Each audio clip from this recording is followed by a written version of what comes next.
तो अगला सवाल, फिर डोनाल्ड ट्रंप को कैसे संभालें?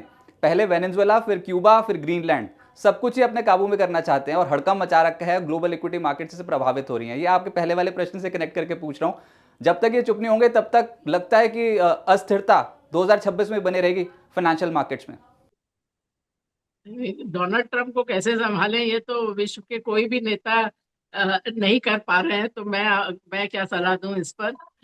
लेकिन जैसे कि अभी कनाडा के प्रधानमंत्री ने कहा कि अब आप जो भी पुराने एजम्पशन थे, जो भी पुराना स्ट्रक्चर था, उसको भूल जाइए। अब उसमें आप जो एक तरह से दूसरे विश्व युद्ध के बाद जो भी यूएन से लेके जितनी नेटो, जो भी मल्टीलैटरल एजेंसीज थी, जो कुछ भी था, भले ही वो एनफोर्सेबल ऑर्डर नहीं कर पाते हो, लेकिन एक स्ट्रक्चर था, एक जगह थी जहां जाकर बातों को पे वाद विवाद हो सकता था। एक मैं कहूँ तो एक आंखों की शर्म वाली बात थी।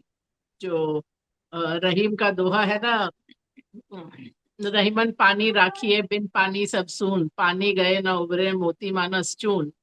तो वो जो एक आपने एक जो पहले भी अमेरिका ने बहुत सारी गलत चीजें की हैं, जैसे जो इराक से लेके और ये सब, लेकिन हर समय तब एक कम से कम एक छीना सा आवरण रहता था कि ये हम अ, विश्व के लिए कर रहे हैं, वह उस देश के जनता की भलाई के लिए कर रहे हैं। अब वो सब चीजें भी भूला भुला दी गई हैं। अब है कि नहीं, हम हमको ये चाहिए तो हम ले लेंगे।